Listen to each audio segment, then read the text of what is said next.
এবং ভেতরে তারা আপসাইড ডাউন ওয়ার্ল্ডের ভেতরে তাদের নিজেদের আরেকটা বেস ক্যাম্প বানিয়ে দিয়েছে, যেটা দেখতেও একটু আনএক্সপেক্টেড লাগছিল যে সত্যি মানুষ কত দূর এক্সট্রিম যেতে পারে কিছু খোঁজার জন্য বা কিছু জানার জন্য, যখন কোনো কিছু সায়েন্টিফিক জিনিস হয় বা কিছু মিস্টিরিয়াস জিনিস হয়, এটা সত্যি এঙ্গেজিং দেখায়। আর একটা 2 নম্বর জিনিস দেখায় যে ভেকনা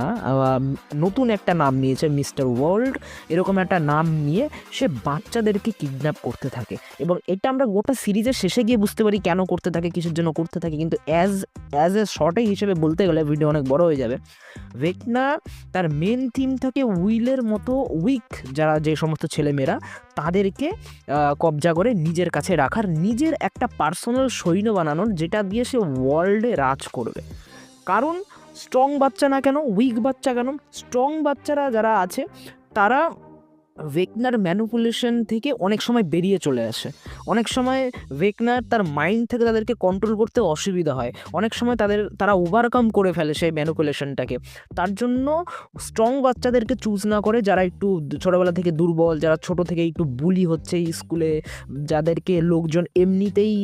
নানান কথা বলে বলে একদম সবসময় নিচে নামিয়ে রাখে, সবসময় দুর্বল করে রাখে, যাদের মনোভাবই মানে উপরে ওঠে না, সেই সমস্ত বাচ্চাকে ক্যাপচার করে করে সে নিজের কাছে রাখছে এবং নিজের কিছু পাওয়ার্স দিচ্ছে, নিজের মতো করছে, যাতে পাওয়ার পেয়ে যাওয়ার পরেও তারা ভেকনার বিরুদ্ধেও যদি হতে চায় তাও হতে পারবে না, কারণ উইক মাইন্ড।